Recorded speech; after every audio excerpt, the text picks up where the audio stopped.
as we carry on this story and we come to part 2, we're going to dig a little bit deeper about what you should do. So whether you are the feminine or the masculine here, listen very carefully and take some care. Some careful consideration over what happens next. Because firstly, I'm seeing a conversation a brew. The masculine desires to sweep you up and come through. But from part 1 we see that he carries a darker entity. It is not a dark vibration, something negative or low, but it is attached to dark magic and rituals and techniques that make him feel less weak in the presence of a queen. Now, we all have our own practices and our ways to exist. The feminine seems to be publicly in the domain, whereas the masculine seems to hide back and refrain from any kind of contact that's too public and loud. For he feels if he does, it will blast over a cloud, a stormy texture, a lower vibration, a lower and heavy lifelong irritation of emotions and feelings that will require him to show up and reveal, wear his heart on his sleeve, take on the role of a man who can please. So in that same breath, as this feminine here continues to go back and forth on what she will wear, she lies to herself,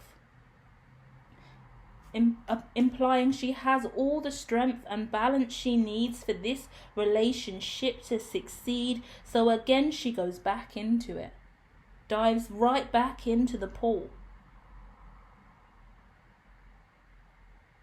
You know how deep the water is in this pool. You know the temperature. You know if you're safe.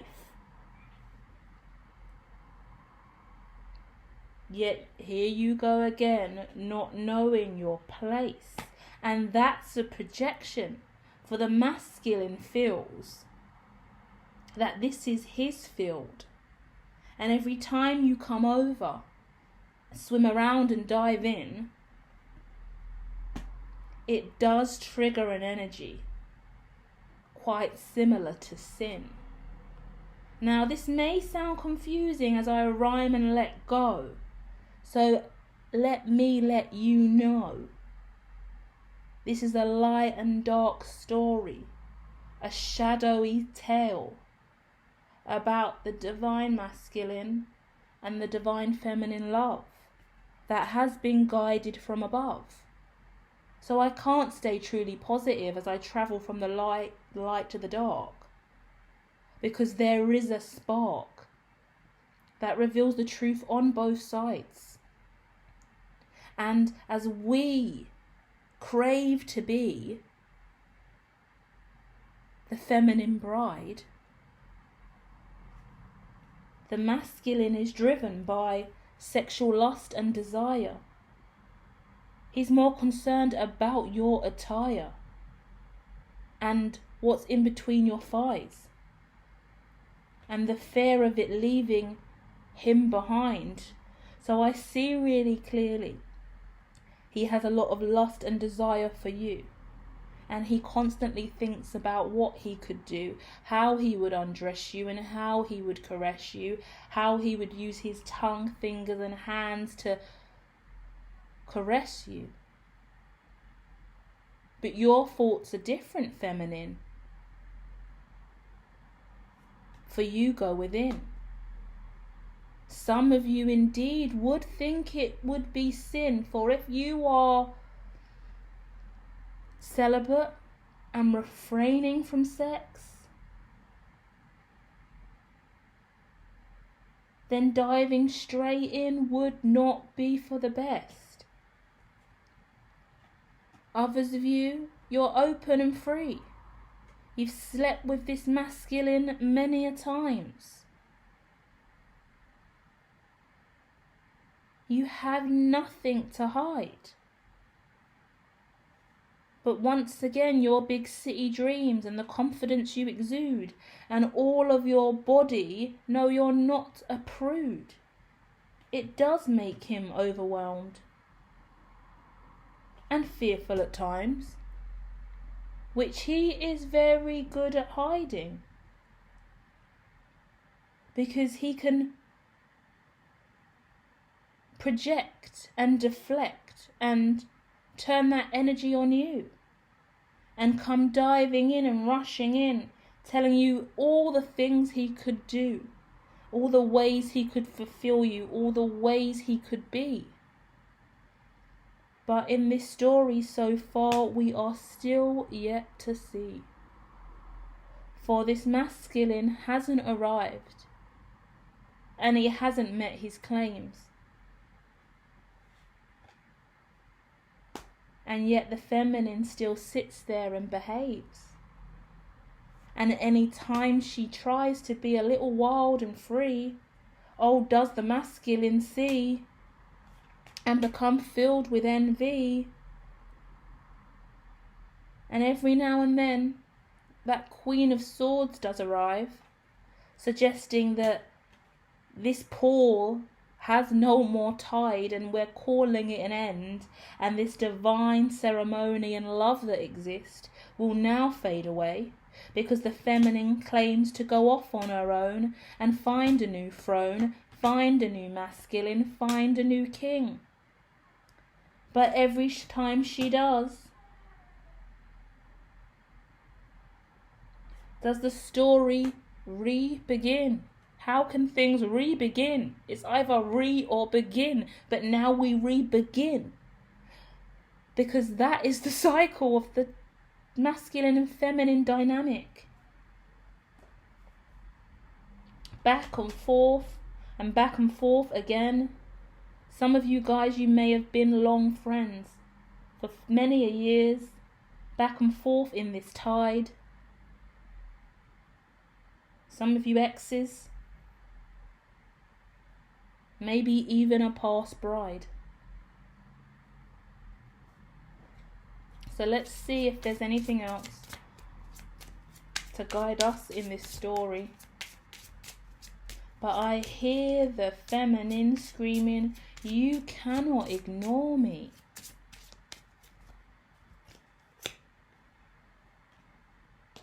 But the masculine clearly states, "Yes, I can. I am the joy that you know all too well. I am the emotions and moods that make your heart swell. So although you act cold to me, feminine, and act like I'm not the one, and tell me that you know how to have so much more fun, I know that you're burdened without me by your side. And I know that you are indeed incredibly wise, but I see when you're sad, projecting or low.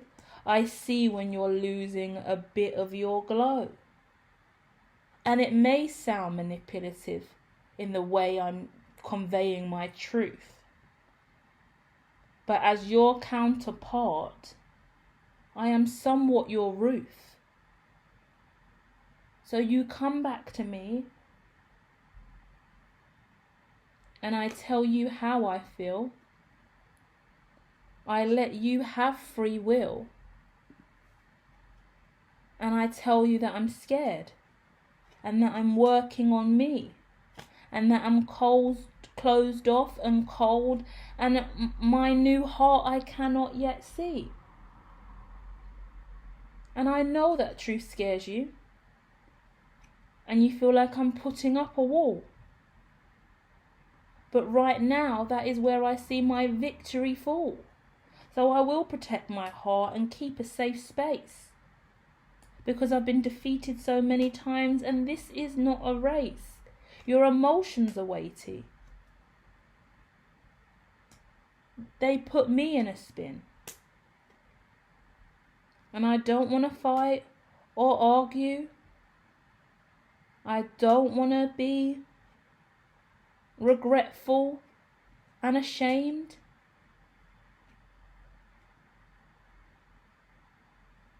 I want balance and passion and reciprocal love. I want to know that you will love me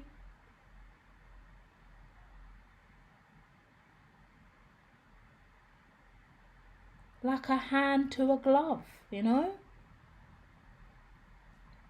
Not only in the time where it's easy and smooth, but when it's difficult and weighty and too much to assume.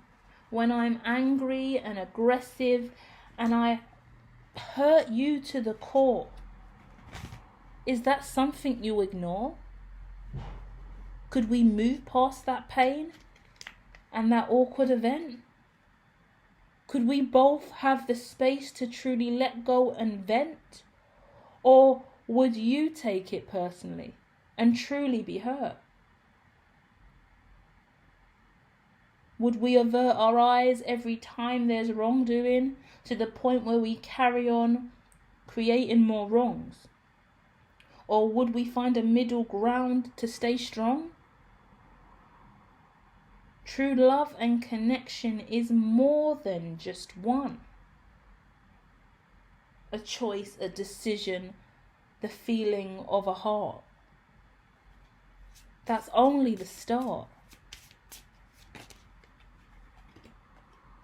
I understand what you're saying, masculine. I am clear and aware.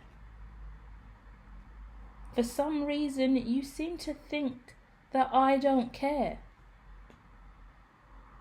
That I don't care about reciprocation, a vibrational match.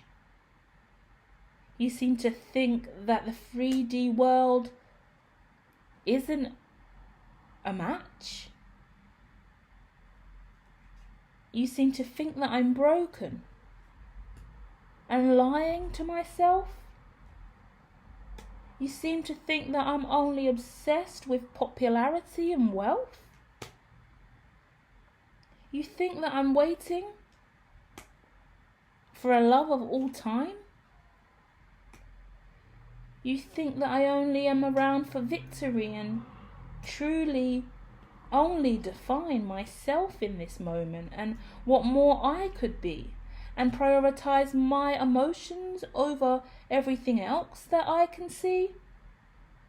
But we all have defense mechanisms and ways to protect our soul, to love, light and glow, to remain balanced and true. And my independence is nothing that you should fear or fret.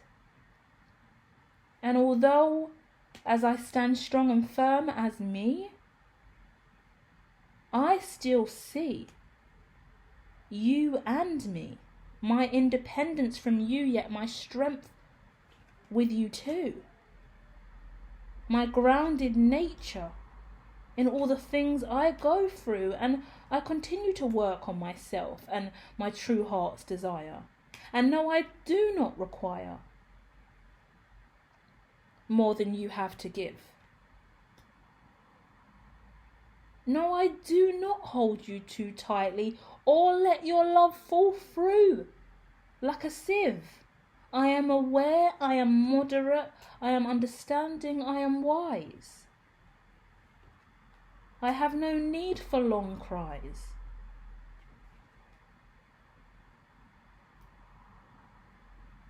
For my truth and my authenticity appears to be too committed for you.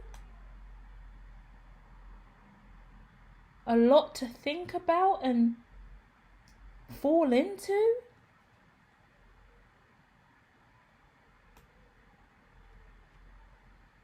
But the speed and the pace that you suggest is aloof and too fast sounds a little bit like someone also in a house made of glass. For all of the things that you claim are my truths, once again I quote you and say, I am your roof. For if you are my roof, I am your roof too. And that masculine pride will have to fall through and become unified and aligned to the whole. And maybe if we claimed instead to be each other's roof, we could actually let go and build a brand new and make a clear sky, a skylight we could all indeed see through. And then you could be the walls and I could be the walls too. But in this dynamic, we are going back and forth. We are fighting fate. Because God will not make us late. You suggest I'm not enough.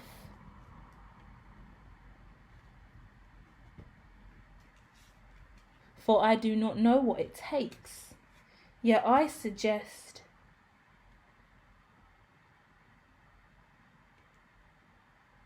your energy is in haste. For you also assume that you know the future steps we're destined to take.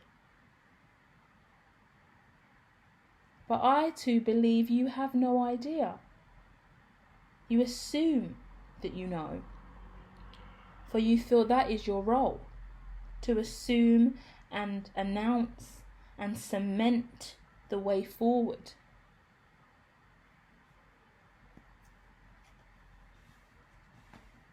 But if you showed up with a little bit more of me, I think you would see your destiny, and I would rather you see your destiny free from me, for in that moment you would truly see where you were meant to be. With or without me, you would see the true light.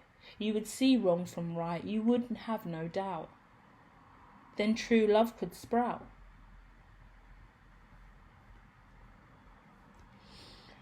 Okay, guys, that was really interesting. I'm going to dive in with 2 more cards just to close out. Because I wanted to go back into the masculine energy, but I didn't want to flip into it and just lose my thread, okay? Now, the main thing I'm seeing here that I wanted to just tap into a little bit more before we close out and come out of the channel, right? Was the feminine intuition is incredibly strong and the masculine is incredibly aware of that. And as this energy is currently being transmuted at this time, the masculine is feeling incredibly safe in telling the feminine that she is unaware, yeah? So feminine, just be aware that there could be this energy of you just don't know, you're just unaware, you're all too assuming. It's because at this time, the masculine is unaware and all too assuming. And he doesn't know how to fall into the feminine vibration where the feminine claims she knows. The feminine does know. The feminine is very, very clear. But to give your heart and your wholeness to another person and trust in what they're saying, it's very scary, especially for the masculine energy. The masculine energy is being asked to totally fall into and surrender to the feminine and everything she's saying. And in that same breath, the masculine doesn't know if he could truly trust the feminine to hold all of that, to be all of that, to live up to the claims that she's making. So that's scary and that's overwhelming. And in that same breath, it requires the masculine to give his power to the feminine and say, you have the control, you have the foresight, you have the way forward. Yeah? A lot of dark magic coming out on the masculine side, and I wanted to tap into that because part one I channeled it a little bit, but I want to talk a bit about that because there's rituals in the middle. Both masculine and feminine are very, very spiritual. There's a beautiful ritual going on here right now as this connection evolves and grows. What's fascinating to me is I'm looking at a very powerful feminine who could be an influencer, Instagrammer, someone in the public eye, potentially even on OnlyFans, someone very sexualized to a certain degree, or just simply a sexy ass bitch. Now that's overwhelming for the masculine. We could be dealing with a masculine who doesn't go on social media, hasn't got a big following. You've got thousands and thousands of followers, for example, and this person has 10 followers or something like that, 100 followers, doesn't use Instagram, doesn't use any of these kind of accounts really. Whatever the case may be, there is a little insecurity for the masculine around the feminine's presence, what appears to be publicly online in the friendship group. I mean, you could be really, really incredibly sexy, and that's very overwhelming. There is a lot of sexual energy coming through where you could be like a model, like I see lingerie modeling, I see OnlyFans kind of stuff. You're just sexy, right? And that's really obvious. And I think you might get a lot of attention, and that's also quite uncomfortable for this masculine, and he doesn't know where to position himself in the connection when you have all the attention in which you do and all the love around you in which you do, and that could just kind of slap you in the face a little bit, because he slaps you in the face with that through a backhanded remark or comments or just his approach, you know, because he doesn't really know how to navigate the connection with these kind of insecurities. Yeah, and obviously he's not going to say, I feel a little bit insecure about this or a little bit insecure about that, and he doesn't want to make judgments about what you do in your career and for your life, but it does make him a little bit cautious, because he's like, how do I find my place in this? How do I know you're going to want to be with me? Where do I fit in your social world with this kind of presence that you exude and exist? You're coming off really, really independent. So there could be a lot of knockbacks in speech and conversation. When you speak on the phone, there could be a lot of hurt feelings that you get sometimes, feminine, because the masculine's hurting.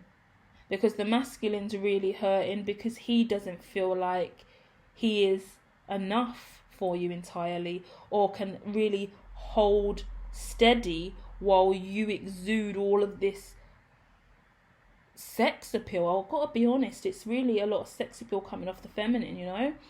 Also, there seems to be something affecting the connection related to dark magic, and that's what I wanted to tap in on, because it looks like the masculine, whether or not he's involved in dark magic or not, there is some darker energy that meets the feminine very face on in different instances. This could be family and friends, other people in the network, some kind of belief system, a specific kind of religion, but immediately puts a block up to the connection. Something in the connection, when spirit comes face to face with energy, with a divine masculine spirit and the feminine spirit come face to face, the feminine is exuding all of this public, that's the only word I can say, public spirit, where the masculine is exuding all of this secret spirit, private spirit. Yeah, take that as it resonates. Two very different spirits, one is private and one is public, and as a result of this, there is a clash in the vibration because of the polarizing differences. I wouldn't say the rituals seem to be the same, the practices seem to be the same, but there's something shrouded around the masculine's approaches, and that could be the lack of public acceptance of it, or the fact that he doesn't bring it to the public domain, which makes it kind of shunned or seen as sinful or naughty or inappropriate when the feminine does it, because the feminine is so inept and comfortable sharing that side of self. Whatever it is, it looks like the masculine has to work through some immature emotions, right? And interestingly enough, the feminine is coming across cold as ice. The masculine is waist deep in emotions here, doesn't know how to deal with them, and he's dealing with a cold feminine who is just ready to turn her back any minute, cut cords, cut eyes, cut energy, switch off, make it clear that she doesn't need him. And that is actually potentially the worst thing you can do, feminine, because the masculine needs to feel needed. He probably wouldn't say that, but he's got a lot of emotions and feelings for you, doesn't know where to place them, sees you moving forward in big ways, feels out on the outside, and just is left admiring you, not knowing whether or not you're going to stick around or be there from one day to the next. And that's not nice for the masculine, because he's got no reassurance. He's got no where to place his foot in this connection. You guys could all argue about spirituality, religious beliefs, spiritual teachings. He could actually do some practices that are a little on the darker side that you could be picking up on that could make you uncomfortable. He could have had some ceremonies, tarot rituals, some ceremonies done around you, or brought you into his spiritual manifestation, or star grid, or like Isis grids. Like, there's all these different kind of spiritual stuff. I see the masculine bringing you into this stuff secretly, and I feel like if you're a highly intuitive feminine, you would be aware of that and also be more cold because you're aware of that, and that's not something that you're comfortable with, especially if it's being done in the dark and it's not something that you're outwardly discussing with each other, yet you're being dragged into someone else's spiritual conjuring without your prior knowledge or say so, right? So that energy is also here, and I hope you guys found that well. Okay, I'm gonna go on and play around a little bit more with the masculine and feminine energies in zodiac signs. So if you throw your zodiac sign in the comment and let me know that you would like a divine masculine, divine feminine reading for your zodiac, I will do that as soon as I can, and I'm going to start off doing a few zodiac sign masculine and feminine readings for you. Okay, so I'll be back soon with that. Love and light. Spaceman, I always wanted you to go into spaceman.